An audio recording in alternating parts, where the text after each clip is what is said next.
Comment?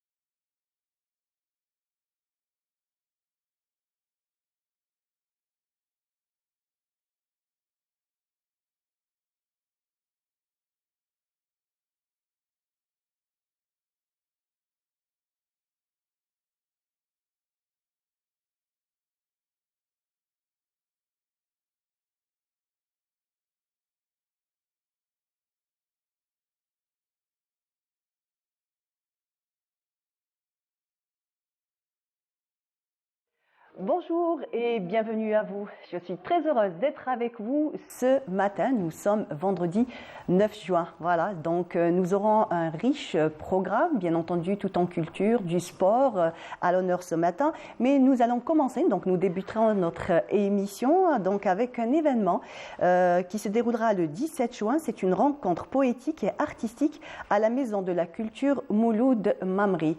Et nous recevrons donc aussi donc Hamida El Hachimi. En fait, il a plusieurs casquettes. Il est journaliste, mais on découvrira qu'il a plusieurs casquettes et plusieurs passions. Et nous continuerons aussi, comme je vous ai dit, donc place à l'art et à la culture. Nous continuerons en recevant donc des organisateurs qui ont préparé donc 2 pièces de théâtre. L'une qui se déroulera le 9 juin au TNA et la deuxième pièce de théâtre. Ils nous en diront un peu plus tout à l'heure. Donc la première donc se nomme Le Café de Igmoula. Voilà donc pour ce matin.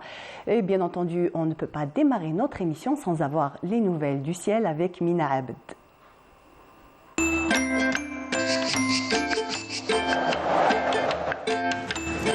La météo vous est présentée par Mobilis.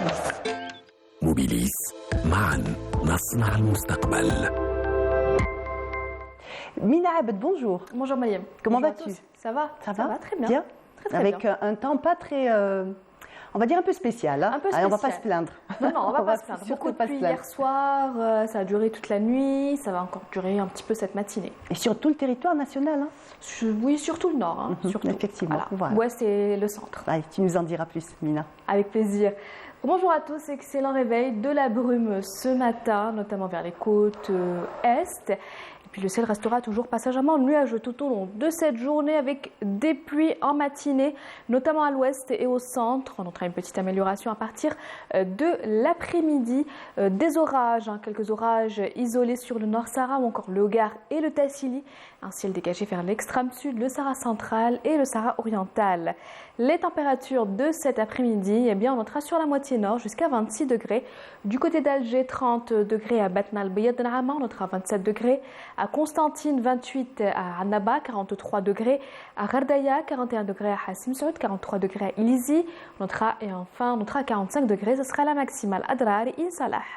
On passe tout de suite à l'état de la mer pour cet après-midi. Eh bien, on notera une mer plutôt calme vers les côtes ouest, peu agitée. Sur le centre et l'est, avec des vents entre 10 et 20 km/h vers l'ouest et le centre, et entre 20 jusqu'à 50 km/h vers les côtes est.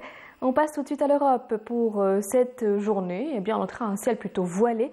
À Istanbul, Rome, Paris, Londres, on notera des pluies à Lisbonne, ainsi qu'à Madrid. Côté température, on relèvera 24 degrés à Vienne, 29 à Berlin, 28 à Rome, 23 degrés à Istanbul, 25 à Moscou.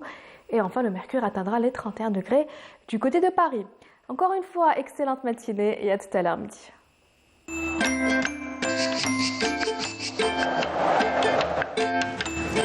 La météo vous est présentée par Mobilis. Mobilis, معاً نصنع المستقبل. Mina, merci beaucoup. Merci à toi. Voilà, donc ça va continuer pour les jours à venir, un petit Ça peu va ce mauvais continuer un petit peu. temps. Voilà. Écoute, on fera avec. Hein. On fera avec, hein. Pourquoi pas. Exactement. Tu me diras, on n'a pas le choix. On n'a pas le choix. Absolument Tout pas. à fait. Merci beaucoup, Mina. Merci. Et à demain, Inch'Allah. Inch'Allah. Voilà. Et notre émission continue. Donc, je vous propose d'écouter un chant religieux interprété par Farid Khouja.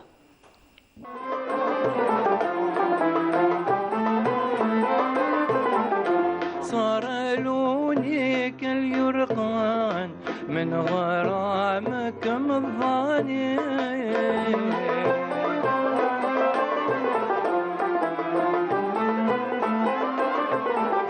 يا غزالي يا غصن حسن البان يا ضياء البدر السني يا درايا والفيت جفاك روف بالقاف يا درايا والفيت جفاك روف بالقاف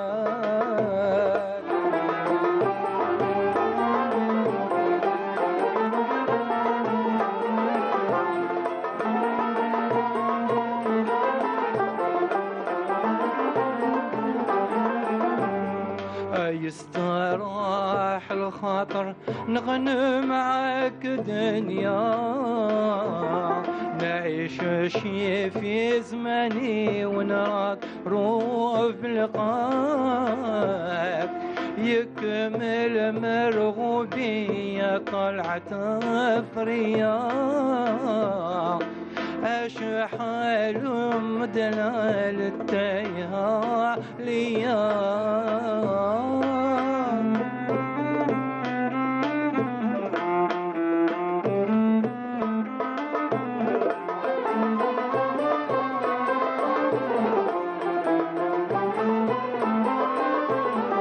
يكمل مرغوبي بيك يصفر كالبدر الدار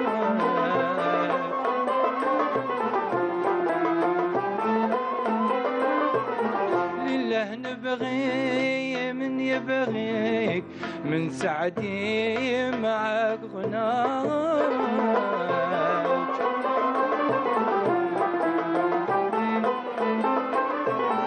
اسمع كلامي نوصي وافهم يا بهي الغنى اسمع الكلام اللي يرضاك روف بلقاك اسمع الكلام اللي يرضاك روف بلقاك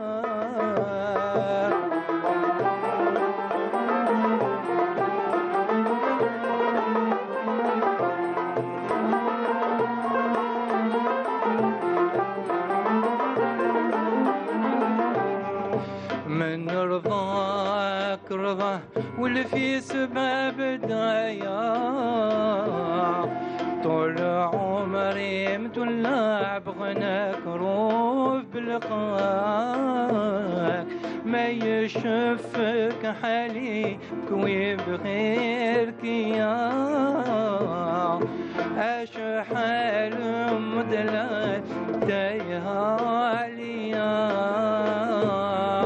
في المنام يا لسيادي زرني حبيبي البارحة في المنام يا لسيادي زرني حبيبي البارحة في المنام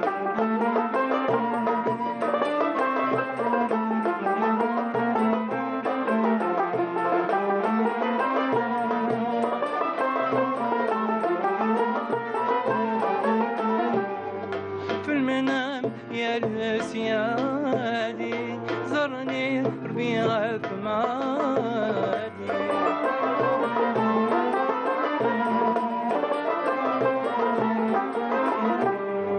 وطفت نار كبادي وجلاو كل قرايا ضحيت بيه النادي مبسوط حالي لاقح في المنام يا لسيادي زرني حبيبي البارح في المنام يا لسيادي زرني حبيبي البارح في المنام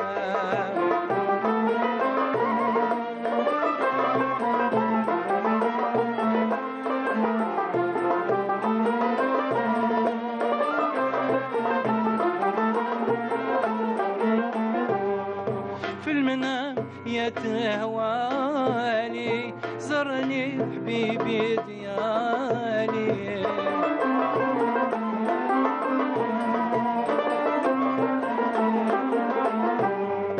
جبت عندي سالي مرة غيار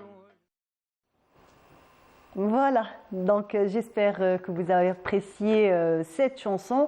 Et pendant ce temps-là, m'a rejoint Dr Benachnou. Dr Benachnou, bonjour. Bonjour, sabah al-khair. Ça va, vous allez bien? Labas. Heureuse de vous recevoir. Moi aussi. Comme chaque vendredi. Ça nous change un peu de la routinière.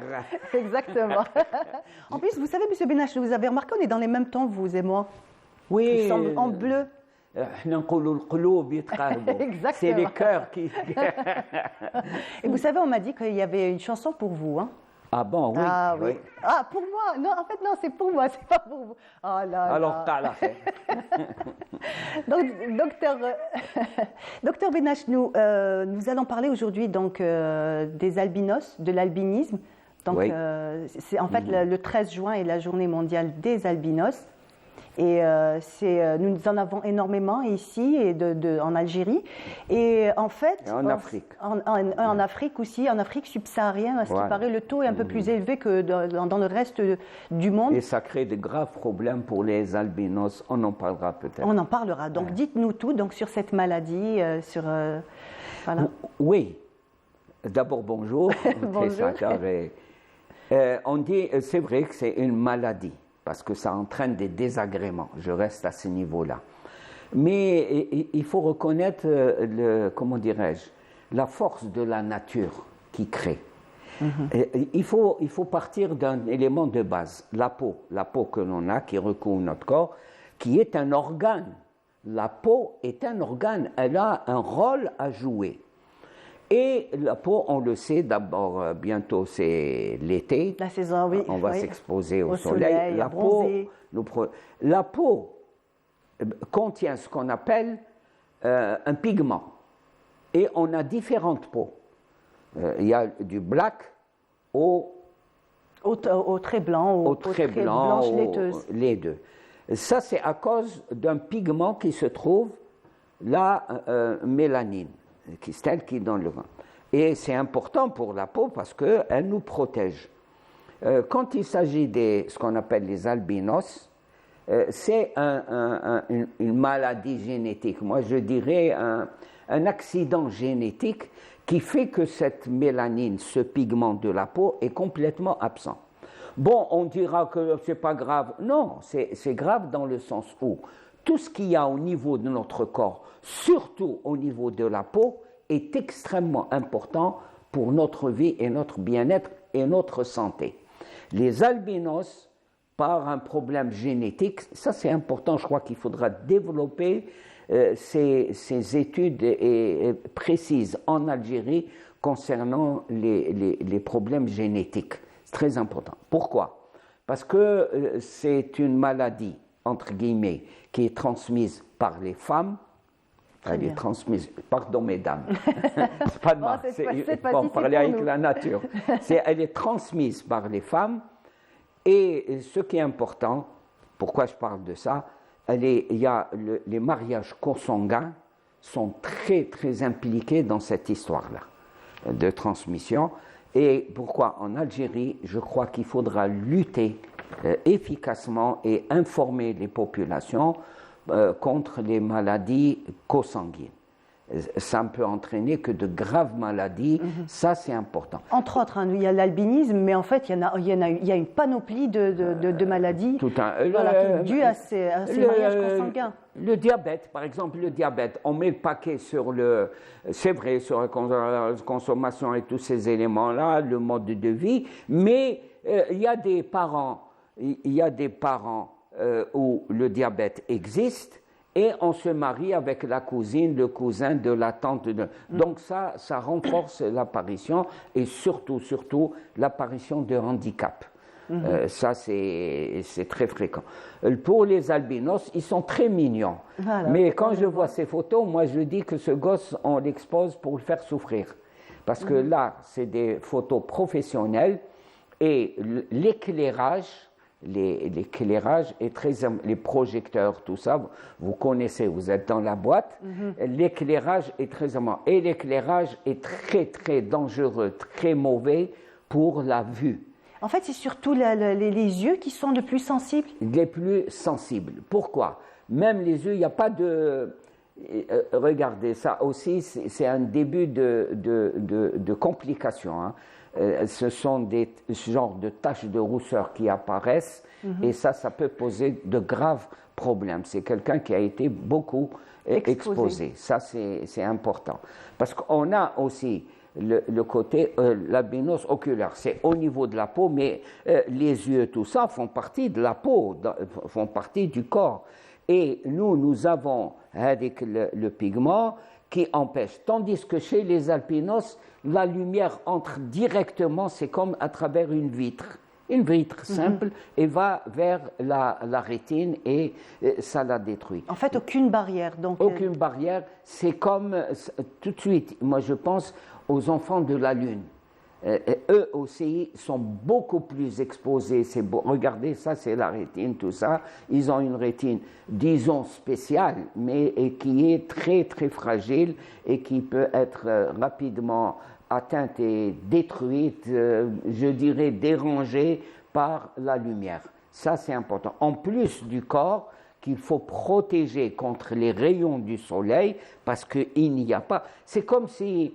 Ils sont exposés à tout bout de champ à ce qu'on appelle un coup de soleil. Vous savez, les premiers jours, on va à la plage, on s'expose au soleil, il y a une brûlure. Eux, ils n'attendent pas l'été ou qu'ils s'exposent. Eux, ils sont exposés, disons, physiologiquement à la destruction par les rayons du soleil. Donc, en fait, toute l'année, une protection doit être faite toute l'année. Je vous ai dit, il faut les rapprocher aux enfants de la Lune, quoi que ce soit moindre. Le problème n'est pas là, ils ne sont pas condamnés définitivement, mais il faut porter des lunettes spéciales anti-UV, ça c'est important. Ça coûte cher. Il faut aussi, il y a des tenues, il y a des vêtements qu'il faut, mais aussi ça coûte cher. C'est dans ce sens-là que cette maladie, que je refuse de dire maladie, moi je dis c'est la loi de la nature. J'ose pas dire les caprices de la nature. Est-ce qu'on peut dire que c'est un handicap? Très importante question. Non, c'est important, c'est un handicap qu'il faut préciser. Où se trouve, j'aime pas dire handicap, il faut dire maintenant en situation de handicap. Quels sont les handicaps? Moi, je trouve que c'est une excellente question qu'il faut se poser dans le sens où quelle est leur protection sociale. On a tous une protection sociale, il y a des maladies qui sont cataloguées, et là, il faut préciser le degré de situation de handicap.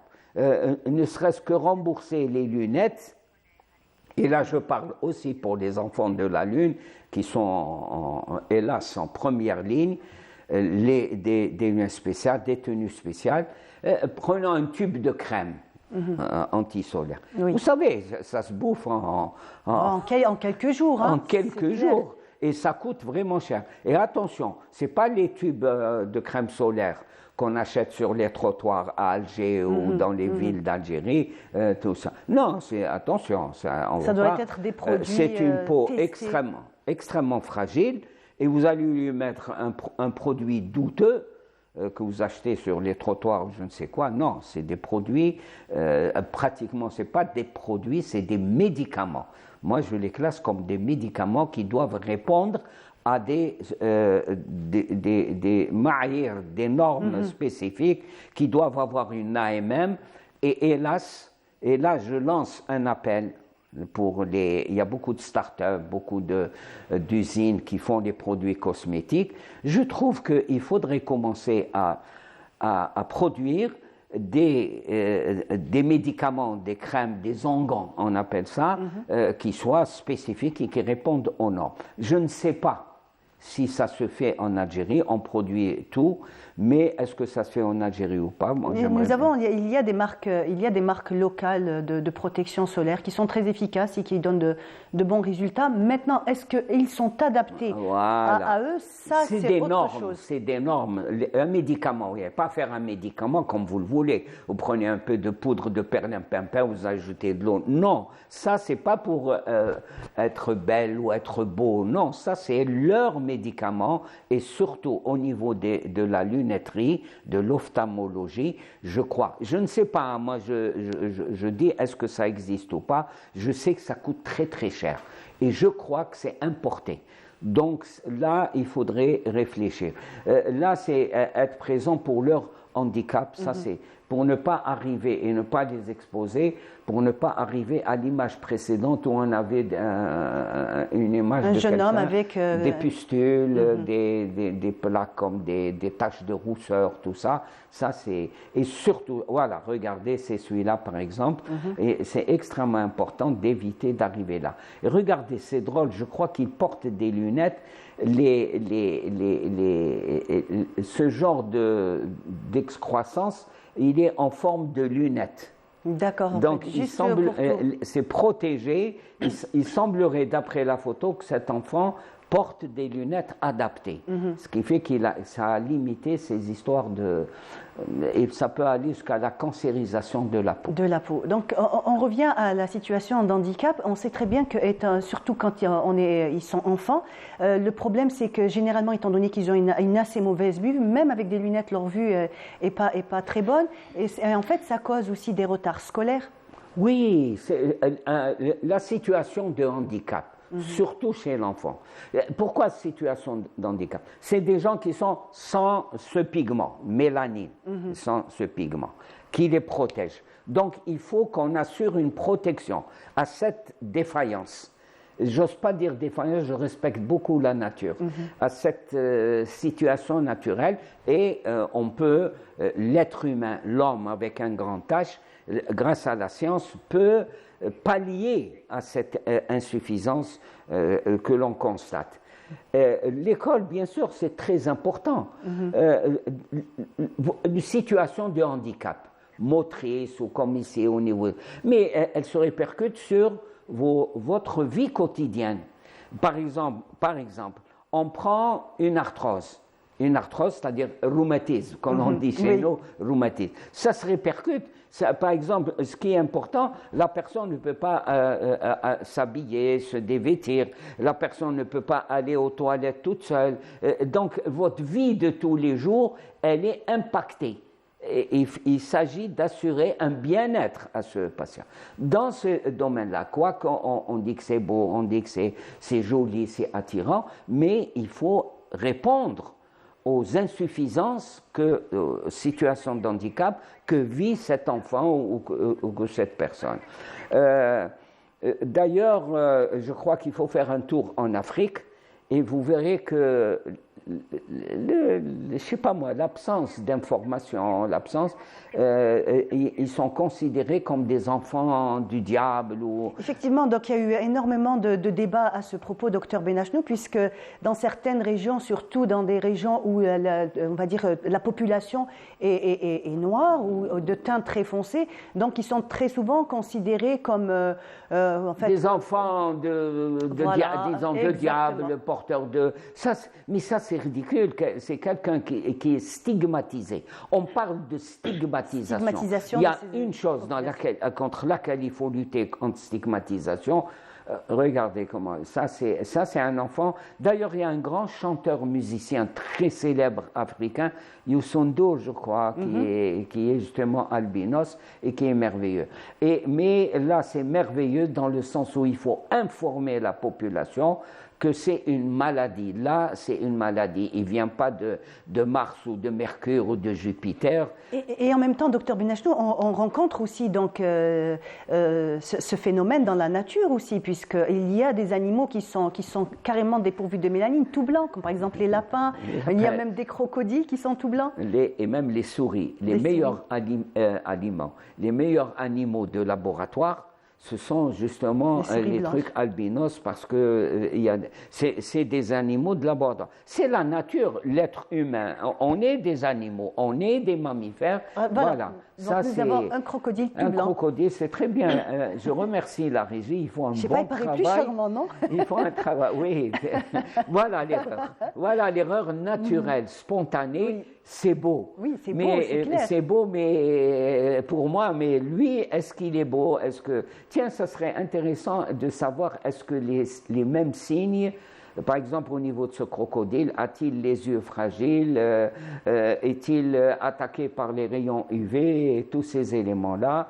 Quoique les crocodiles ont la peau très épaisse. Et vous, les femmes, vous connaissez les fameux sacs crocodiles. Pas moi, docteur Benache. En fait, je ne suis pas vraiment d'accord avec Je vais me faire tirer dessus par les protections des animaux, mais je dis ça juste pour le... Oui. C'est vrai qu'on retient qu'il faut développer l'information, l'éducation sanitaire au niveau de l'Afrique. On a beaucoup besoin de ça.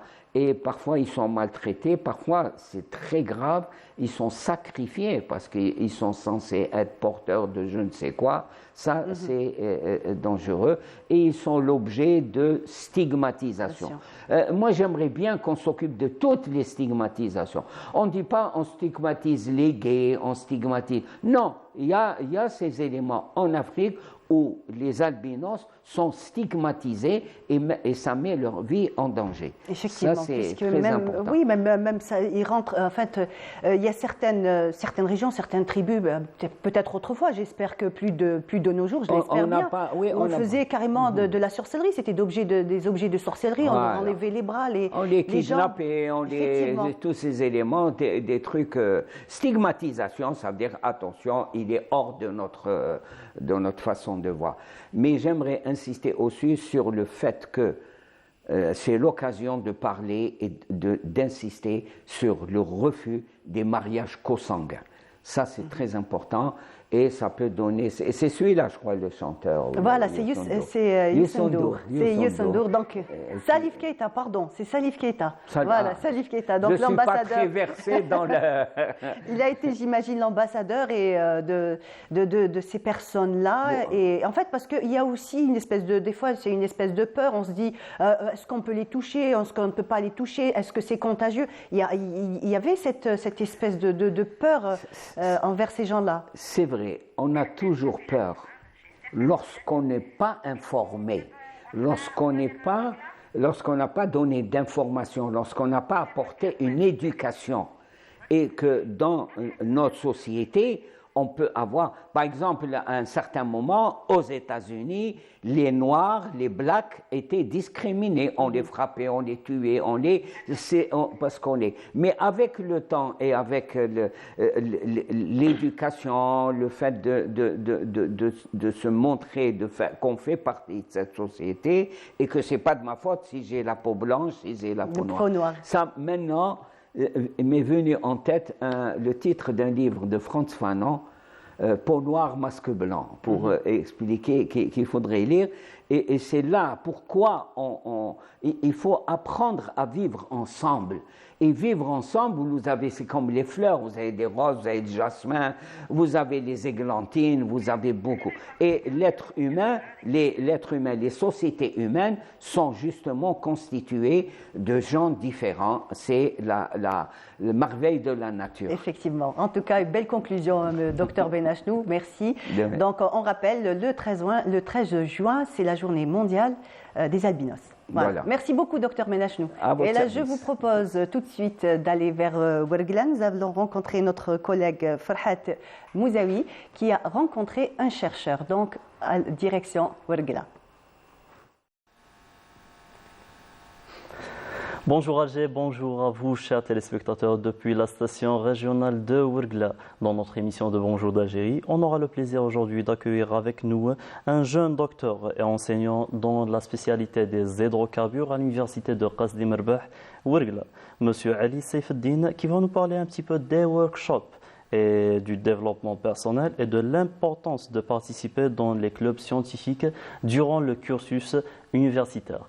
Donc pour commencer, bonjour Monsieur Ali et merci d'avoir accepté notre invitation. Salam alaikum, bonjour, c'est un plaisir d'être avec vous aujourd'hui. Comme vous avez déjà mentionné, en tant qu'un enseignant à l'université de Qasdi Merbah Ouergla, exactement à la faculté des hydrocarbures, des énergies renouvelables, des sciences de la Terre et de l'univers, j'organise des ateliers pour aider les étudiants à préparer à leur carrière de fin d'études carrière professionnelle et bien sûr après leur graduation.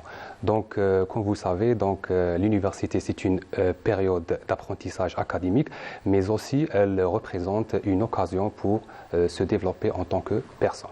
Donc, Monsieur Ali, vous organisez beaucoup de workshops. Voilà. Parlez-nous un petit peu de l'importance d'un workshop dans l'université et quelles sont les importances de ces workshops. Ok, donc ce qui est très important, c'est que les étudiants doivent commencer à préparer à leur carrière dès qu'ils sont des étudiants à l'université. Parce qu'il faut mentionner que la période après la graduation, c'est une période très sensible. C'est là où l'étudiant commence à chercher des opportunités de recrutement et non seulement il perd beaucoup de temps, mais aussi il se sent peut-être désorienté. Donc qu'est-ce que je fais? J'organise souvent des workshops et des ateliers pour aider les étudiants par exemple à rédiger leur CV, comment préparer à un entretien d'embauche et comment développer leurs compétences professionnelles. Donc c'est un petit peu les préparer vers la vie professionnelle, c'est ça? Exactement, voilà, exactement. D'accord. Et quels sont les buts plutôt, de ces workshops? Voilà, les buts, premièrement, lorsqu'un employé est dans une société, par exemple, il va se confronter avec des situations, par exemple, il va se travailler avec, sous pression, voilà, avec des gens, des responsables, il va se communiquer avec eux. Donc, ce qui est très important, c'est que l'étudiant doit développer ses compétences durant l'université pour être prêt. Voilà, pour être un employé utile dans la société. Voilà. On a vu un petit peu les activités que vous faites dans vos workshops. C'est un petit peu étudier tout en s'amusant, c'est ça? Exactement, c'est ça. Et qu'est-ce que vous organisez dans ces workshops? Donc, dans ces workshops, qu'est-ce que je fais? Je commence souvent par la rédaction d'un CV. Voilà, je donne des conseils aux étudiants comment organiser et comment mettre en preuve ou bien en évidence leurs travaux, leurs trainings, les formations, voilà, leurs diplômes et leurs compétences. Voilà. Donc pour attirer les recruteurs. Puis on parle de l'importance de lettres de motivation. Voilà, et après ça, on parle du profil de LinkedIn. Donc, vous savez, le LinkedIn, c'est une application professionnelle. Elle est devenue incontournable, surtout dans le domaine des hydrocarbures. Donc, j'aide les étudiants à développer ou bien à créer leur profil dans le LinkedIn, à élargir leur réseau professionnel. Et puis, je les aide aussi à postuler à des emplois et des offres de travail. Puis, après ça, donc, j'organise souvent, comme vous avez déjà mentionné, des jeux. Voilà, des jeux pour we learn and enjoy. Voilà, donc on apprend et on s'amuse. Voilà, ce que je fais, c'est d'organiser des workshops ou bien des ateliers.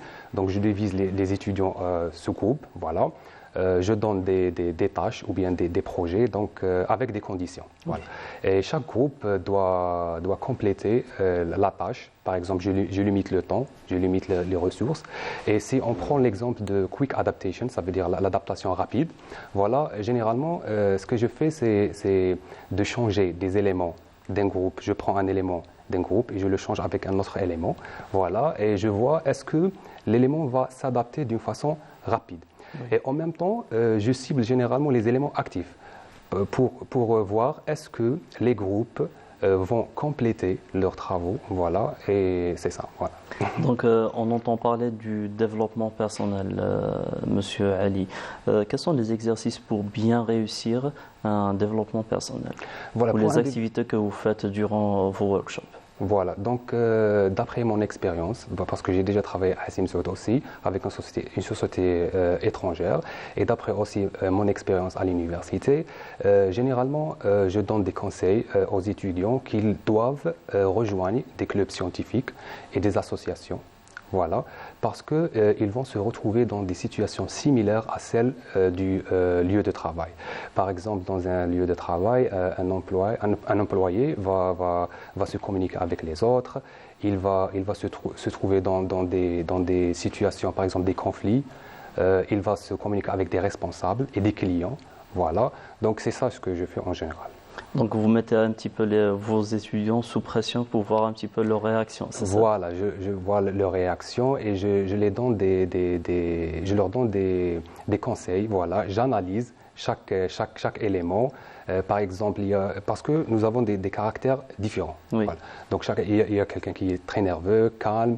Voilà, donc je donne des conseils aux étudiants donc, pour développer ou bien pour préparer à leur carrière professionnelle et pour se développer. Voilà. Donc c'est un petit peu Comment? des tests d'embauche, ça. Oui. Donc on a parlé un petit peu des activités que vous faites. Je ne sais pas si la vidéo elle est prête.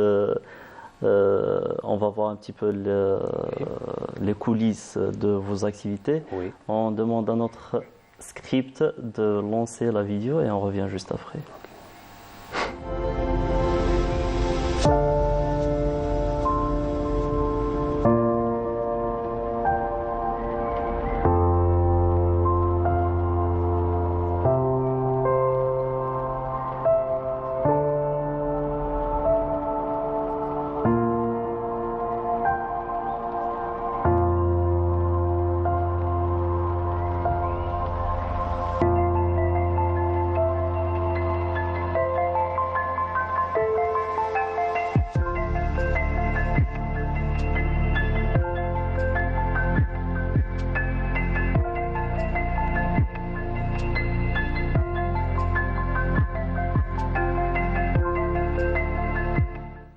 Voilà, c'est un petit peu jouer avec des ballons. Voilà.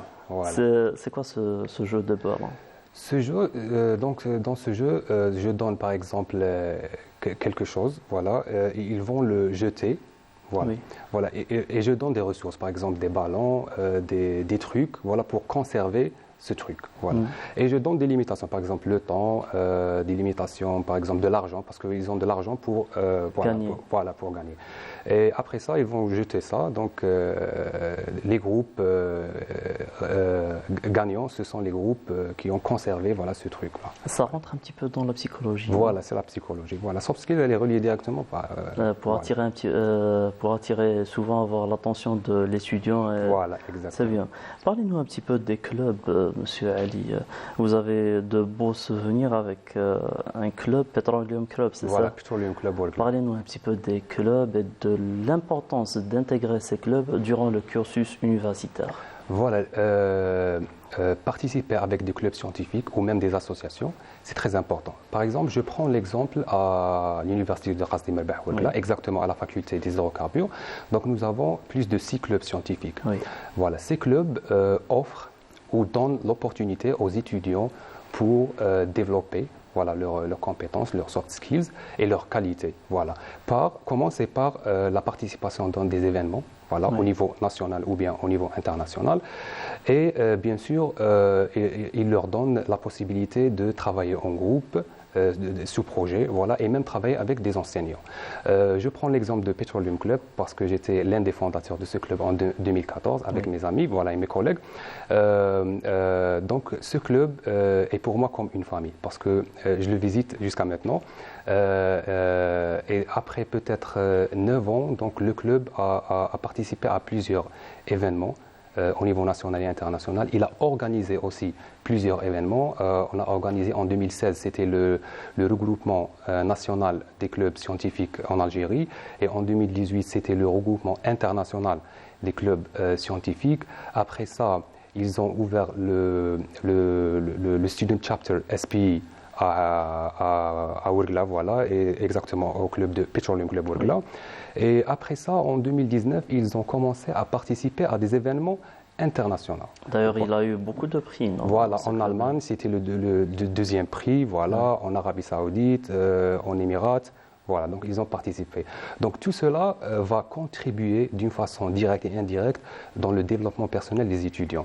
Voilà, et leur donne aussi la possibilité de partager leurs idées, voilà, et de communiquer et de rencontrer des gens qui peuvent leur ouvrir des opportunités et même des emplois. Voilà. Oui. Est-ce que vous pouvez nous raconter un petit peu le jour ou une anecdote avec ce club-là, Petroleum Club?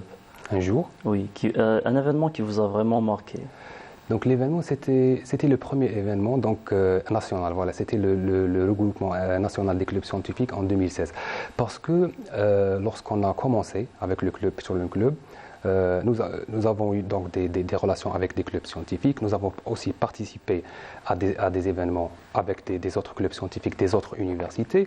Mais nous voulons faire quelque chose de nouveau. Donc c'était le premier événement à l'université de Trasdim al-Bahouirla au niveau national. Donc nous avons invité plusieurs clubs scientifiques de l'université d'Oran, d'Alger, Betna, Constantine, et c'était un événement exceptionnel, comme une famille, c'est ça. C'était comme une famille, voilà. C'est ça, voilà. C'est bien d'avoir d'aussi beaux souvenirs voilà, avec un club, parce que déjà vous n'êtes pas de la région, donc voilà. Vous vivez un petit peu loin de votre famille. Donc je sais bien que ici à Ouargla, vous avez retrouvé un petit peu cet esprit familial exactement. Dans ces clubs-là. Learn and enjoy, étudier tout en s'amusant. C'est un principe que vous appliquez même durant vos cours à l'université. Voilà, même durant les cours et les TD. Donc oui. Qu'est-ce que je fais? Je donne aux étudiants des projets. Donc ils vont présenter peut-être un thème qui est technique et en même temps ils vont présenter leurs compétences. Voilà, oui. Donc je les aide aussi à comprendre ou bien apprendre comment ou bien la prise de parole en public, c'est le public speaking qui est très important dans le domaine des hydrocarbures. Et puis aussi je les aide aussi à bien préparer une présentation en utilisant le PowerPoint. Donc il ne faut pas par exemple mentionner tout le texte voilà, dans une présentation. Je les aide aussi à bien présenter une présentation PowerPoint qui est mémorable voilà, et concise. Voilà, c'est ça. On va un petit peu sortir des sujets un petit peu académiques et de l'université. Est-ce que vous aimez les surprises, Monsieur Ali? Oui, bien sûr. Beaucoup ou pas vraiment? J'ai préparé une petite surprise pour vous. Donc, Mariam Kharfi, notre script, qui va la lancer. Et on revient juste après. وبركاته دونك وجهت هذا الفيديو سبيسيالمون ليك يا علي بغيت نبين لك شكري وفخري بك ونتشرف انه يكون عندي اخ ليا كيفك نعمل اخ الحمد لله كي قصده ما يردنيش وكيطلب حاجه يحققها لي ثاني نتمنى لها ان شاء الله المزيد من النجاحات مبارك عليك تحصلت على الدكتوراه نقولها لك قدام الجزائريين كاملين نتمنى لك ان شاء الله طول العمر باش نحققوا مزيد من الذكريات ان شاء الله مع بعضنا دابا ننساو خويا الكبير وليد اللي راه دركا استاذ كان نعمل اخ كذلك وكان يحسسني بالامان ودركا راه الحمد لله هو لا اب نتمنى لها ان شاء الله يكون نعمل اب كما كان نعمل اخ اليوم جيت لهذا المنبر باش نقدم لك ولدي بالناوي علي سيف الدين كل الشكر والعرفان بطريقة مميزة يشهد عليها جميع الجزائريين منوهة بالمجهودات التضحيات اللي بذلتها في مسارك الدراسي والمهني باش تحقق أحلامك من بينها حصولك على شهادة الدكتوراه مؤخرا. أنا جد فخورة بك نتمنى لك مزيد من النجاحات إن شاء الله والتألق والمراتب العالية إن شاء الله بإذن الله. ثم ننسى أختك الأكبر وليد هو أستاذ وأختك الصغرى طالبة قريبة من التخرج إن شاء الله كصحفية. كانت ثقتي كبيرة فيكم وأنتم كنتوا قد المسؤولية وخليتوني نتأكد باللي التربية تاعي وتضحياتي لم تذهب هباء منثورا. نطلب ربي إن شاء الله يحفظكم. شكر جزيل لهذه الحصة. Merci beaucoup. Votre maman et votre petite sœur. C'est un bon souvenir. Voilà, c'est une bonne surprise. Vous avez aimé? Trop. Qu'est-ce que vous pouvez leur dire depuis cette émission de Bonjour d'Algérie? Tout d'abord, je remercie ma mère parce que c'est la cause de tout. Voilà. Elle m'a aidé d'apprendre beaucoup de choses. Comment dire en anglais c'est she made what I'm now. Voilà, oui. Voilà c'est ça. Ma sœur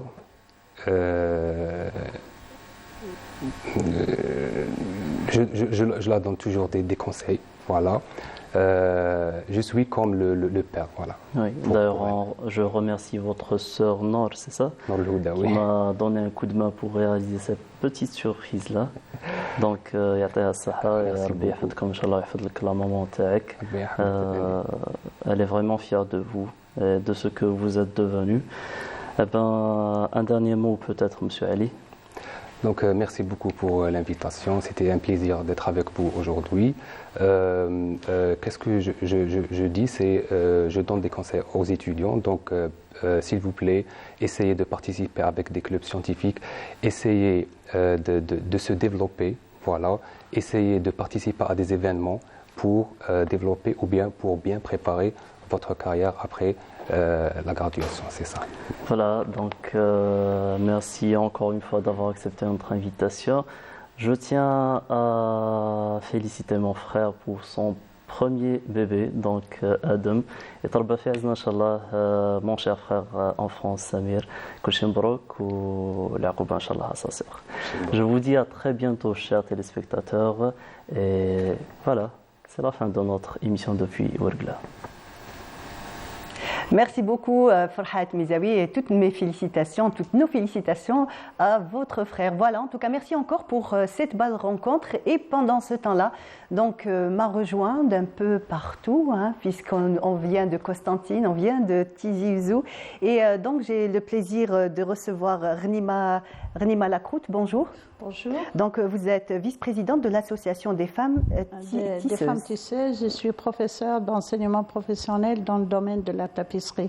Hicham. Très bien, merci beaucoup. Merci d'avoir fait déjà le déplacement, d'être là et surtout de nous avoir amené vos magnifiques œuvres qui sont merveilleuses. On en parlera tout à l'heure. En tout cas, une chose est sûre, elles ont attiré l'attention de tout le monde. À vos côtés, donc, Kiltoum Defous, bonjour. Bonjour, merci d'être là. Je sais que vous avez fait un voyage assez long. Oui. Vous êtes arrivé hier soir de Constantine. Oui, je suis arrivée hier et puis le matin, il faut se lever tôt et venir. En tout cas, merci beaucoup. C'est un plaisir de vous recevoir parmi nous. Donc, vous êtes poétesse. Oui.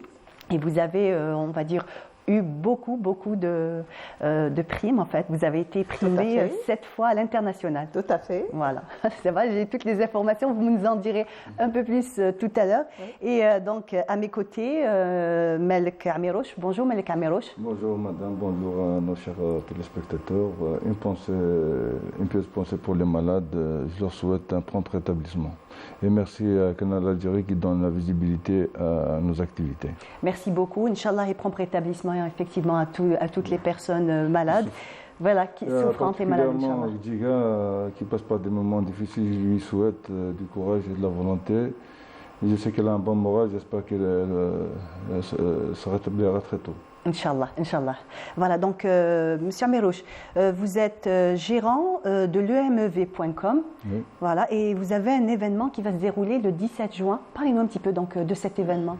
Bon, avant de parler de ça, l'EMEV.com, c'est une entreprise citoyenne, parce que je vais l'expliquer pourquoi. Après 13 ans d'activité, je suis à l'aise de le dire. On s'est fixé quand même un objectif d'organiser des événements porteurs de beaucoup de biens pour la société. Généralement, c'est des activités d'utilité publique comme le café littéraire et philosophique de Tizi Ouzou qui a accueilli des centaines d'auteurs de tous bords, chercheurs, littérature, histoire, sociologie. Il y a aussi le festival Été en poésie en musique qui sera cette année à sa 4e édition. On en parlera de l'apport de la chanson à texte dans l'éveil de conscience. Je vous rappelle que ce festival a abouti en 3 éditions. On a capitalisé l'expérience. Donc, parmi les personnes qui ont participé, il y a Madame Defous qui a fait la préface. Donc, je l'admire beaucoup parce que elle se fait un devoir d'accompagner toutes les initiatives. Parce que si on a maintenu le cap, c'est grâce en grande partie à tous les gens, à toutes les personnes qui participent. Voilà. C'est vrai qu'on baigne dans la difficulté. Malheureusement, j'ai décidé de suspendre certaines de mes activités jusqu'à nouvel ordre parce qu'on n'est pas soutenu financièrement. Je m'explique. Je ne suis pas pour l'assistanat, mais il se trouve que la société c'est une boîte privée, on paye des impôts, on est redevable. Donc vous avez beaucoup de charges et c'est beaucoup de travail. Donc c'est vrai que on peut pas aller de l'avant avec bravo et. Donc, en tout cas, j'espère que vous pourrez encore continuer. Bien sûr. Juste, on attend à ce que on reprendra dès que les moyens sont. Inch'Allah. Donc on est positif. Inch'Allah, bien entendu, il faut. Hein. J'imagine que c'est votre cheval de bataille, c'est ça qui vous fait avancer. Voilà, on n'est pas là pour se plaindre. Hein. Bien entendu. Donc parlez un petit peu rapidement de cette rencontre poétique du 17 juin. Non, ce n'est pas une rencontre poétique, c'est un événement consacré spécialement aux femmes qui mettent en valeur tous les exploits réalisés par nos femmes, concitoyennes d'ici et d'ailleurs. Donc pas uniquement de la région, de tout le territoire national. La Provence, Madame Kultemdfous vient de Constantine, Madame Lacroute, j'explique un petit peu pourquoi, parce que c'est un hommage à ma mère déjà, Depuis qu'elle est décédée, je n'ai jamais fait de poste pour elle, je n'ai jamais fait une pensée parce que j'estime qu'elle est présente tout le temps avec moi. Lorsqu'il a rencontré Madame Ranima Lacroute, ça a fait un déclic. J'étais avec un touriste étranger, j'ai éclaté en sanglots. Donc j'ai pleuré parce que l'image de ma mère, j'ai vu, c'est une femme dynamique, bosseuse. Femme forte. Et puis je l'ai trouvée dans l'atelier, elle fait travailler elle aide des femmes d'un certain âge jusqu'à 80 ans pour gagner leur vie. Il y a aussi Madame de Fous, comme je l'ai dit, c'est une grande poétesse qui a été primée à l'international. Et puis c'est une chef d'entreprise aussi qui emploie 17 personnes. Donc elle ne l'a pas dit tout à l'heure. C'est vrai qu'elles seront gênées de parler de leur carrière, mais c'est des femmes qui sont présentes partout. Elles essaient de donner le meilleur d'elles-mêmes. Donc nous, j'estime que la société qui ne respecte pas la femme ira droit au mur. Donc on doit les présenter comme étant des modèles pour la société. Donc parce qu'elles font des exploits. Voilà. Vous me voyez ravie et je me réjouis le cœur et l'âme de voir quand même des Algériens qui sont là et qui reconnaissent la valeur de la femme algérienne. Effectivement, ils sont nombreux, donc entre autres, qui soutiennent les femmes. On sait très bien que c'est assez difficile. C'est déjà rien que d'avoir, on va dire, 2 jobs, entre autres. Voilà, avoir une vie familiale, avoir aussi une vie professionnelle. C'est beaucoup de sacrifices et c'est beaucoup de travail. Tout à l'heure, dans les coulisses, on voulait nous présenter. Je lui ai dit. Une femme algérienne, pour se présenter, il lui faut du temps parce qu'elle est à multitalent, multifacette. Est-ce qu'on va se présenter en tant que maman? Est-ce qu'on va se présenter en tant que passionnée d'un métier ou de l'art? Ou est-ce qu'on peut se présenter par rapport à notre carrière professionnelle, par rapport à nos enfants, par rapport à ce qu'on a fait de nos enfants? Et c'est vrai que la femme algérienne, c'est un combat qui continue. On n'arrive pas à la décrire. En tout cas, les choses ici, vous les représentez bien, donc toutes ces Algériennes fortes et battantes qui travaillent tous les jours, que ça soit jour et nuit. Oui, elle est tisseuse de tapis, moi je suis tisseuse de mots, et donc l'Algérienne. La femme algérienne, elle est tisseuse de notre histoire, de notre mémoire. M. Amrouche vient de citer sa maman, et nous, on va citer nos mamans, nos grands-mamans, qui, grâce à elles, nous sommes là à discuter de notre Algérie, de notre culture. Et on est tous conscients que la culture algérienne, elle est tellement riche, elle a tellement besoin de ces femmes. Et ces femmes ont bien joué leur rôle puisqu'elles ont su transmettre, elles ont su remettre le flambeau aux générations futures. Et vous en êtes la preuve, nous en sommes la preuve, et nos enfants aussi. Oui, on est là aujourd'hui. Parce qu'il y a une chose aussi importante, c'est des formatrices. Madame de Foussel était enseignante pendant 26 ans. Madame Lacroute est enseignante aussi. Et je précise qu'ils sont toutes les deux entrepreneurs. Donc c'est artisane et chef d'entreprise. Donc Madame Lacroute, ça fait combien d'années que vous êtes enseignante? Je suis enseignante depuis 2000. Je suis artisane en premier lieu depuis 1973, à ce jour. Et je suis formatrice, professeure d'enseignement professionnel depuis 2000 jusqu'en 2014. Après, je suis surveillante générale dans un centre de formation, comme il n'y a pas de relève malheureusement. Alors, je passe un mot pour les filles qui s'assoient à la maison pour se rapprocher de la formation professionnelle, pour faire une formation, parce que ce métier, c'est un métier noble, c'est un métier rentable. C'est un très beau métier. Oui. Et grâce à vous, grâce à vos mamans, Oui, ma mère. C'est pour ça que vous parlez de ça. Elle va faire partie de cet hommage. Alors, ma mère, elle a travaillé depuis à l'âge de 10 ans. Elle est morte à l'âge de 97 ans. Elle a travaillé 65 ans de service dans ce domaine de la tapisserie. C'est pour ça que j'ai envie de... Donc, vous vivez du tapis depuis plusieurs générations. Voilà. Alors, j'ai fait sortir des générations et des générations au niveau de la wilaya de Tizi Ouzou. Et je suis fière de mon métier. Alors j'ai un atelier, j'ai une dizaine de femmes dans l'atelier. Il y a des femmes à domicile, il y a des femmes dans l'atelier. Et je suis une maman aussi de 3 garçons qui sont les 2 sont mariés. Je vais dire pour mon fils joyeux anniversaire le 6 juin. Elle est en France. Je vais lui dire bonjour. Si vous me voyez à cette heure-ci, je vais dire bonjour pour mon fils qui m'a ramené ici. Je vais dire bonjour pour les villageois d'Hichem qui m'ont encouragé à continuer dans le domaine, pour les comités de village et pour les femmes qui travaillent dans ce domaine surtout, les femmes qui travaillent dans l'atelier et mes collègues qui m'ont encouragé à suivre dans le bon sens de la tapisserie en même temps dans la surveillance dans un CFPA. Je passe le bonjour à tout le monde. Très bien. Donc une question, est-ce que vous reproduisez exactement ce que faisaient vos grands-mères et votre mère? Oui. Ou est-ce que vous apportez quelques petits changements? Un changement dans les couleurs, dans la création, on fait des modèles, mais le motif, il est toujours le même. Est-ce que vous avez des commandes spécifiques? Oui, j'ai des commandes spécifiques dans la couleur.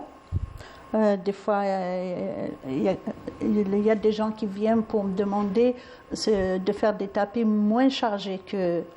Parce que ce modèle est typiquement berbère, typiquement Hichem, alors c'est la base. Alors il y a des gens qui viennent me demander une couleur grise à peu près. Nous, on ne fait pas la couleur grise, c'est sur commande. Alors nous, les couleurs qu'on faisait, c'est le rouge, le noir, le jaune, le blanc, le fond, le rouge, le grenat, le noir et le blanc cassé. Alors, s'il y a des commandes, c'est sur.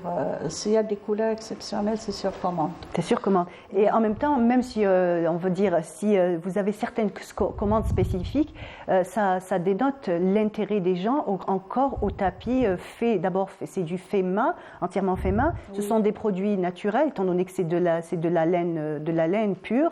Et il y a encore cet attachement. Alors, malheureusement, on ne travaille pas avec la laine pure.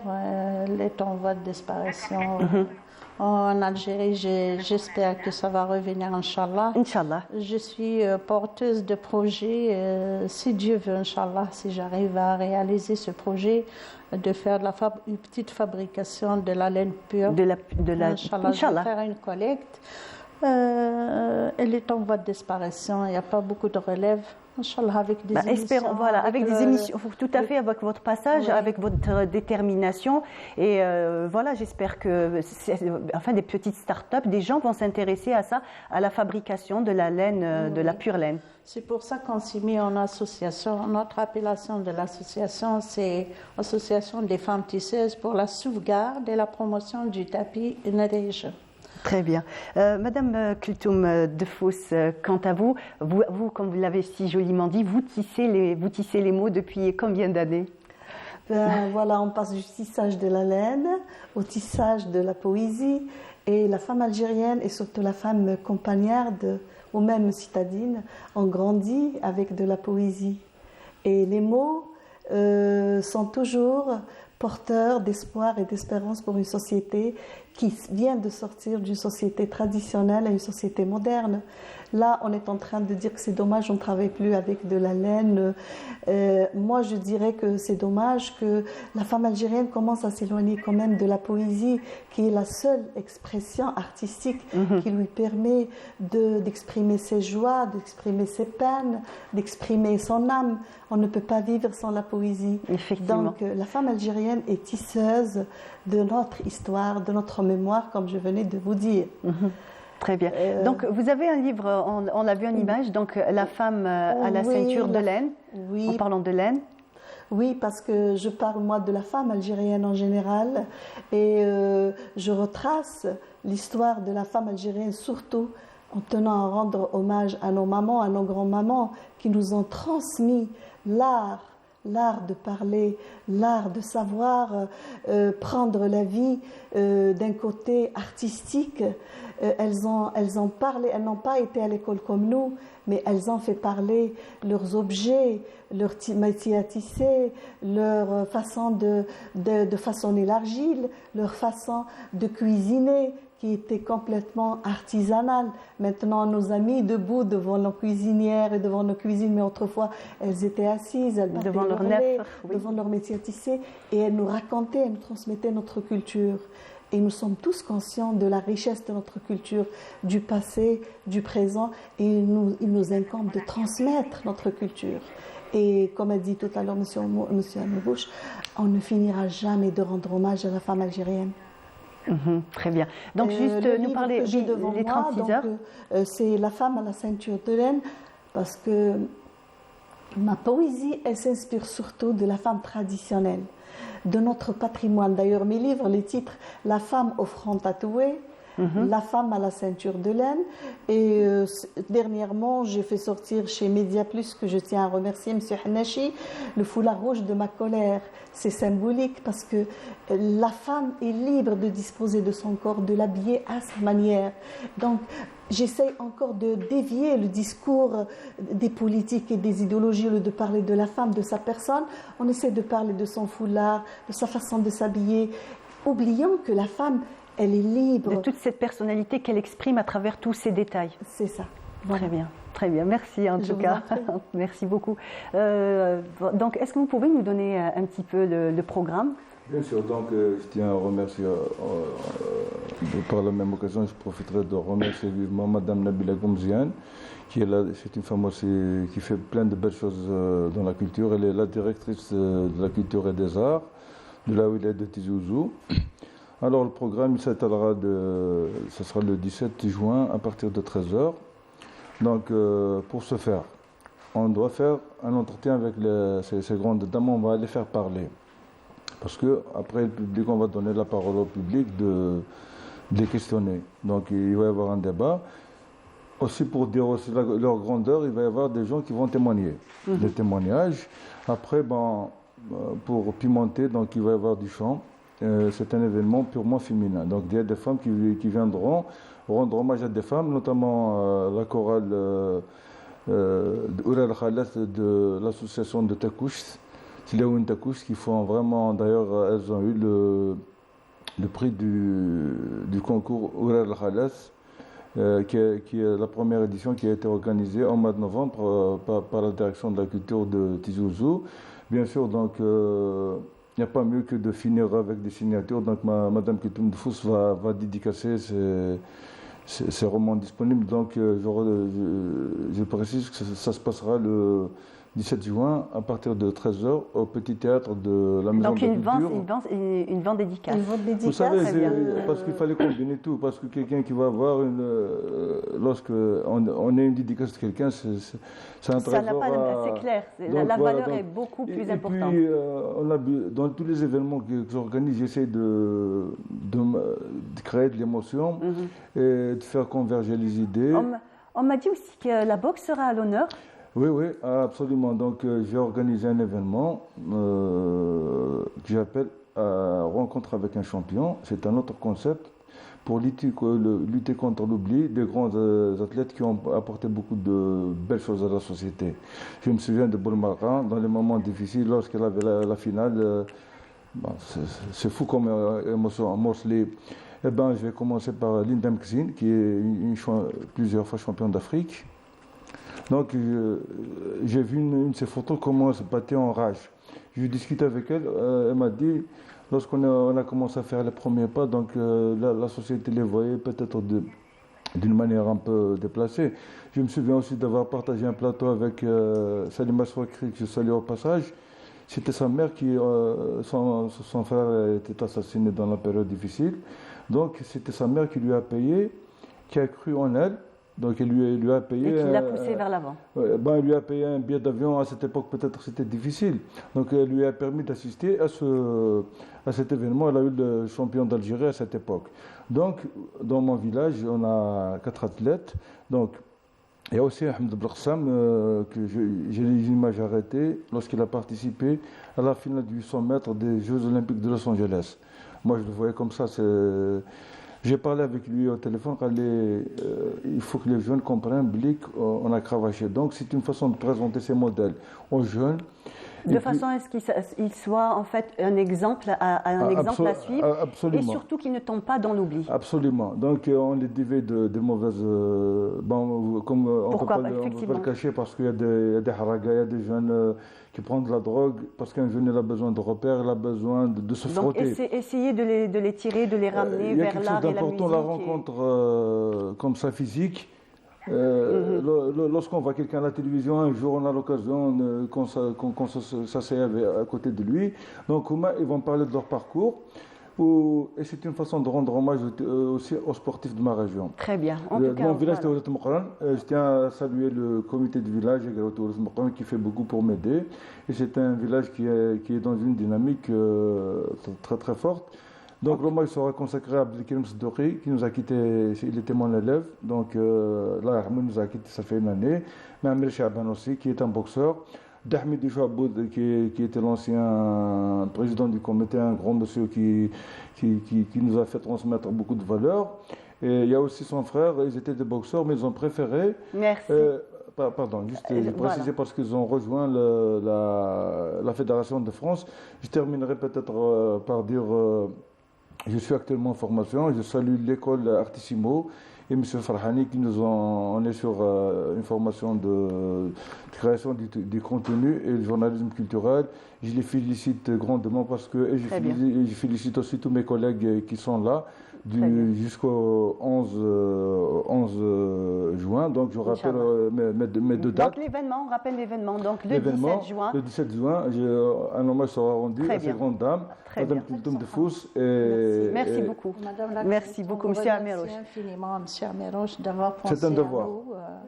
à nous. Donc, merci faire cet hommage. Permettez-moi, madame, cet hommage, même les autres femmes d'Eit Hichem, un peu de partout, ils vont participer à cet hommage. Moi, je rends hommage à toutes les femmes d'Eit Hichem qui font ce genre de travail. Et toutes les tisseuses. Toutes les tisseuses très bien. De partout. Merci beaucoup. Merci beaucoup, Madame Kiltoum de Fous. Vous êtes venue de très loin. Merci en tout cas d'avoir été là. Je vous remercie. Ce fut un plaisir.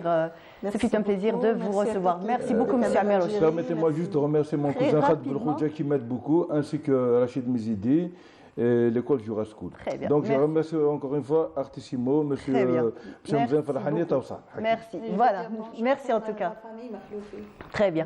Merci. Voilà, ce fut un plaisir de vous recevoir. On continue et là je vous propose tout de suite de suivre un sujet de Friel Hamdi, Evanescence et l'artiste est Monsaf Guetta.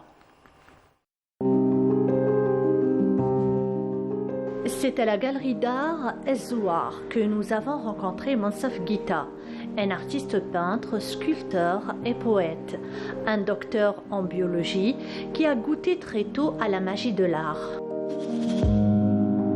Eh bien, c'est une vieille histoire d'amour entre moi et la peinture, depuis l'enfance pratiquement. J'ai toujours pratiqué le dessin, la peinture et depuis ma retraite anticipée, je m'adonne 100% à la peinture et à la poésie aussi. Voilà, je suis un natif d'Annaba, natif en 1945. Et voilà, mes études à Annaba, ensuite les études d'Alger, etc., la biologie, ainsi de suite, et voilà. Et on atterrit au niveau de la peinture, ce qui est à la fois un plaisir et aussi une thérapie. En tout cas, Monsaf Guetta ne s'est jamais détourné de ses premiers amours artistiques et le chevalet. La palette de couleurs, le bois ont toujours été présents. Je l'ai intitulé Evanescence parce que j'avais disparu un peu de la scène artistique depuis 3 ans Mon avant-dernière exposition étant celle du Palais de la Culture avec l'Aïd Korb el-Khir, c'est Mustafa Addan. Et depuis, donc, j'ai disparu de la scène et je réémerge maintenant au niveau de la galerie Zohar sur invitation de la gérante de la galerie, Amel. Et voilà, donc c'est pour ça que je l'ai appelée Évanescence, parce qu'elle me permet de reprendre un peu, un peu d'oxygène au niveau de la scène artistique. L'artiste sobre et discret a fini par se consacrer pleinement à son art pour notre grand plaisir. Ce sont des thèmes qu'on ne peut pas éviter.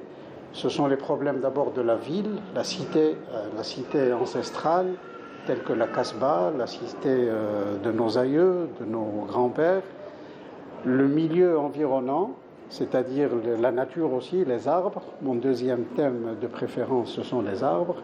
Et enfin, les tourments un peu de l'être humain. Derrière sa peinture, il y a beaucoup de sensibilité, ainsi qu'une préoccupation culturelle et historique. Mais il n'y a pas que cela. Il y a un travail sur la nature qui est revisité pour être présenté sous un angle de curieux qui prospecte les choses les plus petites.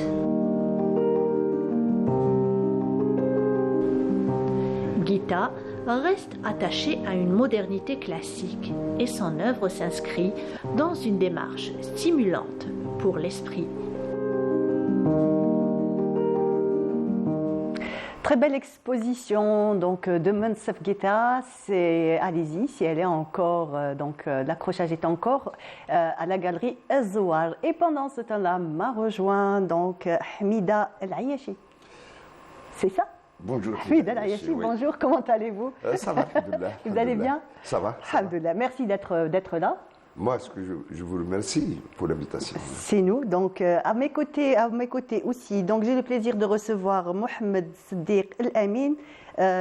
Alors, Kelfa Khalifa. Khelfat. Voilà, ça va. Comment allez-vous? Ça va, ça va. Alhamdoulilah. Donc, vous êtes attaché de presse au TNA. Oui. Vous allez nous donner un petit peu tout le programme qui va se dérouler. Beaucoup de théâtre, surtout du théâtre au TNA. Oui, théâtre de la rue. ندوات فكرية ثقافية على المسرح. احنا خيرنا هذا الشهر راح يكون خاص بشهر المسرح، خاص بالإنتاجات ستينية الاستقلال، أهم الإنتاجات المسرحية اللي كانت طيلة هذه السنة للمسارح الجهوية، وأيضا المسرح الوطني عنده الإنتاج تاعو.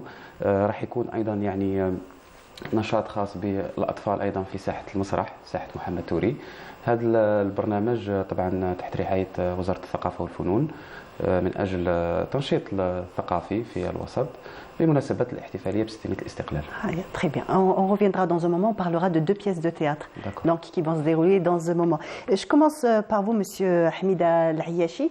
Donc vous avez plusieurs casquettes, vous êtes journaliste, mais pas que. Vous faites aussi des marathons, vous organisez énormément d'événements et aujourd'hui vous êtes là pour nous parler d'un événement précis. Ici, voilà, c'est le marathon de la première édition de Sidi Berabès. Donc, il y aura un double marathon. Il y a le marathon culturel, c'est pour le 23 juin. Donc, il y aura des intellectuels, des artistes, il y a toutes les expressions artistiques et culturelles. Donc, on aura la halqa avec aussi Amin Zawi qui va présenter son livre pour les enfants. Il va faire aussi une forme de performance avec les enfants, Amin Zawi. On aura aussi des troupes, théâtre de la rue, donc il y a aussi la participation des artistes et avec aussi la participation du théâtre régional du Sidi Berabès pour présenter aussi l'une des dernières pièces théâtrales. On aura aussi la danse, la culture populaire, aussi la présence du Gnawi, et donc de la chorégraphie. Donc on aura une multiple expression artistique et culturelle pour le 23. Il y aura aussi une course spéciale femme, la marche rapide avec 6 km et une petite course pour les enfants. Donc, ça, 6 km marche rapide? Marche rapide, ou on appelle la marche athlétique, elle est ouverte pour les artistes, journalistes femmes, mais aussi pour des citoyennes et les activistes de la société civile. Depuis quelques années, à ce qui paraît, vous faites tous les marathons, c'est ça? Vous ratez aucun? Moi, j'étais comme comédien et journaliste, et à partir de 2012 que je me suis plongé dans cette aventure du corps, cette aventure du marathon. Et donc, j'ai fait plusieurs marathons, donc à Alger, au sud, à l'est, etc. Et j'ai même un livre qui va sortir pour raconter l'Algérie à travers le marathon et la course. Une belle expérience, hein? Oui, c'est assez particulier. Oui, le assez marathon. particulier, parce qu'il nous montre nos limites du corps. Le marathon aussi est de découvrir tous nos points forts et nos points faibles dans notre corps, et aussi c'est une expérience en même temps physique et spirituelle. Et c'est ça l'importance de courir, et de courir en tant qu'intellectuel, mais c'est de courir. Maintenant, il y a une grande tendance au niveau national. C'est à Alger, à l'Est, à Betna, à Oran, à Sidi Birabès, à Annaba, etc. Donc tout le monde découvrir cet aspect très positif de la course, et aussi de la marche et de randonnée. Alors, est-ce qu'il y a une image où on vous voit en fait en train de courir? Qu'est-ce que vous pouvez nous dire? Est-ce que c'est vous qui êtes à l'image? Bon, cette image, j'ai fait un peu un effort d'extrême, ou de la course de l'extrême. Ça, c'est de Biskra. C'était en 2018, de Biskra à Ouled Djellal. Donc j'ai fait 100 km. Ça s'appelait l'ultramarathon, et j'ai fait à peu près 13 heures. L'ultramarathon. 13 heures, donc. 13 heures, donc pour 13 heures de course, voilà, 13 heures de course. Et ça, c'est une expérience de l'extrême, donc sur le plan physique, etc., mais aussi sur le plan de la force mentale et l'aspect spirituel. Mais ce qui nous intéresse maintenant, c'est aujourd'hui, c'est de parler de cette course de Sidi Belabès, la première édition. Donc c'est le marathon où il y aura 3 courses. Il y a la course de 42 km, la course de 21 km et la course de 10 km, avec la présence symbolique de l'invité d'honneur, Nourdine Moursri, mais aussi d'autres intellectuels et artistes. Et aussi la présence des femmes. Par exemple, on est à 1700 inscrits, où il y aura 150 femmes qui vont faire le marathon. Donc le marathon, on a à peu près 90 semi-marathons. Donc c'est de 21 km. Et on aura aussi à peu près 90 à 120 femmes pour la distance de 10 km. De 10 km. La culture sera aussi très présente pendant ce marathon, c'est une espèce de... Oui, il y a cette synergie entre culture et sport. Donc c'est le sport et la culture, comme on dit en arabe, l'aql salim fil jism salim, et on essaie de faire ce pont entre la culture et le sport, parce que le sport aussi, c'est une culture. J'ai l'impression que vous avez cette envie de partager et surtout de démontrer que même si nous sommes un intellectuel, il faut aller vers un sport, et même c'est quand même un sport un peu extrême, puisque quand même c'est aller au-delà de soi-même. C'est une autre façon de se découvrir. Oui, c'est une autre façon même de revoir le monde, et le monde qui nous entoure. Par exemple, il y a un livre, un grand romancier qui s'appelait Murakami, il a fait un livre sur son rapport entre l'écriture et la course. Il est un marathonien. Et même dans la poésie classique, Shamfara, donc il était le poète, il était le révolté, mais aussi il était un peu le marathonien. Le marathonien, même nismuhum Saalik. Donc il était à la marge de la société jahilite, mais des athlètes qui font de la course, même de la course, comme jeu, mais aussi comme jeu littéraire et artistique. Et je pense qu'il y a l'aspect, le bien-être, mais aussi pour moi, cette expérience, c'est une expérience spirituelle, mais c'est une qui m'a ouvert et qui m'a fait revoir la remise en cause. Donc il nous faut faire une remise en cause de nous-mêmes, et cette course, elle peut ouvrir devant nous des voies peut-être nouvelles qu'on doit redécouvrir de nouveau. Ben oui, on vient de me dire que vous couriez énormément, que vous couriez tous les jours et que vous avez ce besoin de courir tous les jours. Vous devez aller faire votre footing quotidien. Oui, tous les jours, par exemple, il y a des objectifs. C'est-à-dire, je suis amateur, toujours amateur, mais je me comporte comme un professionnel. Donc, il y aura, par exemple, des objectifs. Par exemple, si je fais le semi-marathon avec 1h40, donc je dois me préparer et de faire un challenge pour obtenir un nouveau record pour moi-même. Donc, par exemple, lorsque j'ai débuté le semi-marathon avec 2h10 et je fais mon record avec 1h30. Donc, c'est tout un travail et il y a aussi tout un programme, toute une discipline. Donc, on fait 4 fois à 5 fois par semaine. C'est une hygiène de vie c'est une hygiène de vie, surtout, que vous essayez de vous maintenir. Vous vous donnez cette, on va dire, vous essayez de le faire au quotidien et de ne pas déroger à ces règles, presque des bases de vie. Oui, d'abord c'est une discipline, c'est une vision, c'est une philosophie et c'est une hygiène de vie. J'ai changé par exemple mon comportement, ma façon de dormir, ma façon de travailler, ma façon aussi de manger, etc. Donc il y a même un mode de vie, un autre mode de vie pour moi. C'est-à-dire, j'ai débuté la course à partir de l'âge de 52 ans. Donc, j'ai tout changé. J'ai arrêté carrément la cigarette. Lorsque j'étais journaliste, donc je fumais entre un paquet et demi à 2. Voilà. Donc, vous êtes un bel exemple à suivre. Hein. Donc vous êtes débarrassé d'une addiction, mais vous avez démarré une bonne addiction, une autre excellente. Justement, vous empêchez, on m'a dit qu'on vous a empêché d'aller courir ce matin. Vous deviez aller courir et vous êtes là. Oui, je suis là, mais quand même, après quelques minutes, lorsque je termine, donc vous allez sortir peut-être avec mes collègues. Voilà, donc nous allons tout de suite parler de théâtre, puisque vous êtes un amateur de tout ce qui est art. Nous allons passer donc au théâtre. Le TNA, 2 pièces de théâtre en perspective. Donc le 9, il y a une pièce de théâtre. Aujourd'hui, oui, à partir de 17h. العرض الشرفي لمسرحية مقهى القلمي. مقهى القلمي هو الإنتاج خاص بالمسرح الوطني في إطار ستينية الاستقلال.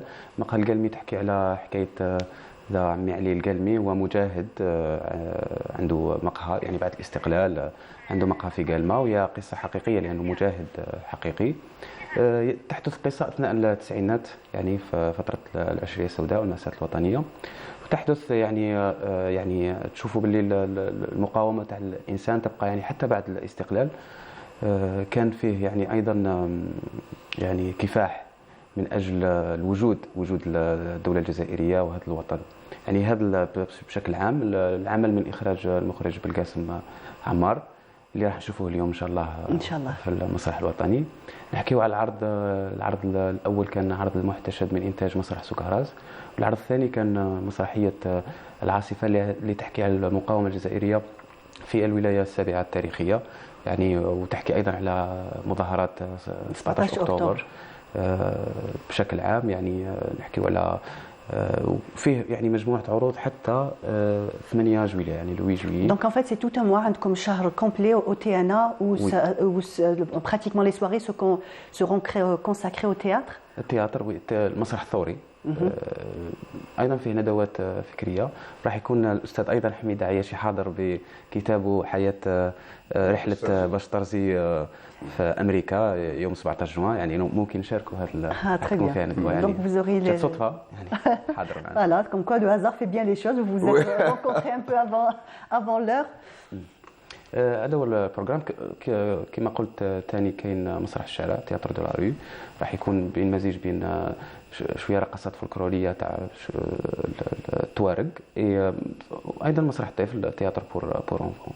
هذا بشكل عام يعني اون جينيرال البروغرام تاع تيانا هذا الشهر ان شاء الله le mois de juin jusqu'à le 8 juillet. Jusqu'au 8 juillet, Inch'Allah.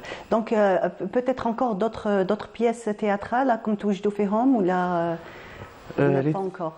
وي il y a un projet de كاين مسرح الطفل نوجدوا ثاني مسرحيه للطفل كاين احنا هذا الشهر راح يكون اغلبيته يعني عروض للانتاجات المسرحيه الخاصه بستينيه الاستقلال. ممكن مشاريع راح يكونوا مستقبلا تحضير لانه المسرح الوطني في احتفال بهذا ستينيه الاستقلال هذا الشهر، فراح نستقبلوا كل العروض المنتجه على المستوى الوطني، مستوى يعني المسارح الجهويه. راح يكون المسرح الوطني هو الحاضن لهذه العروض المسرحيه. دونك تبداو بسيدي بالعباس ولا سسرا كامب سيدي بالعباس؟ سيدي بالعباس البروغرام معايا نعطيكم سيدي بالعباس. وي سيدي بالعباس فوالا لو الاثنين 3 جويي الجثه المطوقه ان شاء الله. هذا هو الانتاج تاع لو كادافر اون سيركل دو كاتب ياسين. دو كاتب ياسين. وي لا بياس دو كاتب ياسين. جو لورير باغ اكزومبل لو ليف سي باش تارزي à New York. Donc, oui, donc c'est un livre de poche qui était publié par Dalwatan avec le soutien du théâtre de Djelfa. Vous êtes aussi amateur de théâtre. Est-ce que vous êtes comédien ou... Oui. Oui. Théâtre ou pas théâtre? Théâtre ou cinéma? Non, c'est théâtre. Moi, j'ai débuté avec la troupe amateur à Sidi Bel Abbès lorsque j'étais jeune, en 77, 78. J'ai travaillé avec Kateb Yassine pendant 10 ans. Pendant 10 ans, de 78 jusqu'à sa mort en 1989. Donc j'ai produit comme auteur, mais aussi comme comédien. Donc j'ai produit Addour Blendi, c'est un monodrame. Donc j'ai fait à peu près 700 spectacles entre 85 jusqu'à 91. Après j'étais bouffé par la presse. Voilà. Et après le journalisme a repris le dessus. Oui, donc en 94. Et je me suis fait un retour au théâtre. Ça a été en 2012. Et c'est comme ça que je renouais avec la course. Parce que je me suis changé sur le plan physique, etc. Donc j'ai fait des footings pour remonter de nouveau sur scène.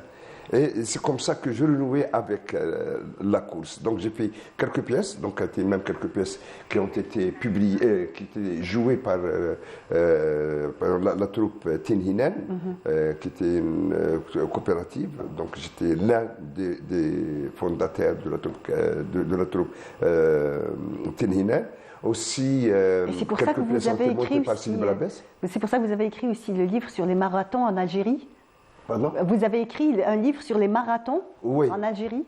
Donc il va sortir le livre en 17 juin. Donc, bon, j'ai le livre. Bon, le livre qui va sortir sur s'appelait Bahjet al-Nadr fi Marathon al-Jazair. Donc je raconte Alger à travers la course de la marche de 42 km, marathon 42 km, marche rapide, raconter Alger. Alger, donc l'aspect historique, l'aspect touristique, etc. Donc, à travers le parcours qu'on a fait, de Bab el Oued jusqu'à Cheraga, jusqu'à Bainan, etc. et le retour. Et donc, je raconte ce parcours. Quand il sera prêt, vous viendrez nous le présenter, votre livre? Avec plaisir. Avec grand plaisir.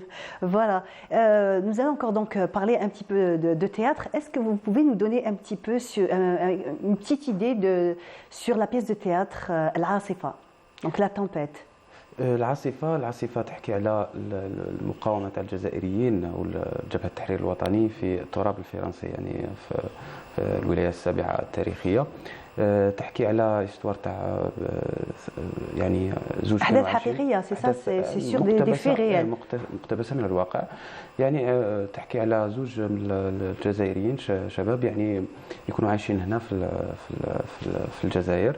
تحدث معهم امور يعني تعذيب، يعني امور يعني خاصه ب واش كان صاري في هذاك الوقت. وبعد يطلعوا يعني هاجروا لفرنسا اثناء الثوره الجزائريه. يعني نشوفوا مقاومه الجزائريين على مستوى التراب الفرنسي حتى تنتهي بالمظاهرات، وبالتالي يعني الاستقلال والمطالبه بالاستقلال. يعني المسرحيه تحكي على هذا الموضوع اللي هو موضوع مهم بالنسبة لتاريخ كفاح أثناء الثورة الجزائرية، لكن في الخارج يعني على مستوى يعني التراب الفرنسي. Ce sont des jeunes qui ont. Oui, المخرج يونس جواني واحد من خريجي معهد برج كيفان. Voilà, il devait être là. للأسف il n'est pas là. Voilà. Inch'Allah, on le recevra une autre fois. Inch'Allah. Inch'Allah. Très bien. Un dernier mot alors? Vous allez courir maintenant? Alors, un dernier mot. Je dis à mes amis, toutes les Algériennes et les Algériens, venez courir à Sidi Bel Abbès pour le marathon. Soit le 42, soit le 10, soit le 21. Moi, je serai là juste pour la marche à pied, pas pour le marathon. Merci beaucoup. D'accord. Très bien. En tout cas, merci beaucoup d'avoir répondu présent. Merci d'être venu, nous avoir parlé de toutes vos activités. Merci à vous aussi donc, de nous avoir parlé de tout ce qui va se passer au TNA. Rendez-vous est pris, Inch'Allah, et j'espère que le public sera là. Merci. En tout cas, merci beaucoup. Voilà, donc nous arrivons à la fin de notre émission. C'était Bonjour d'Algérie, mais les Canal Algérie, restez toujours sur Canal Algérie. Je vous dis merci beaucoup et à demain.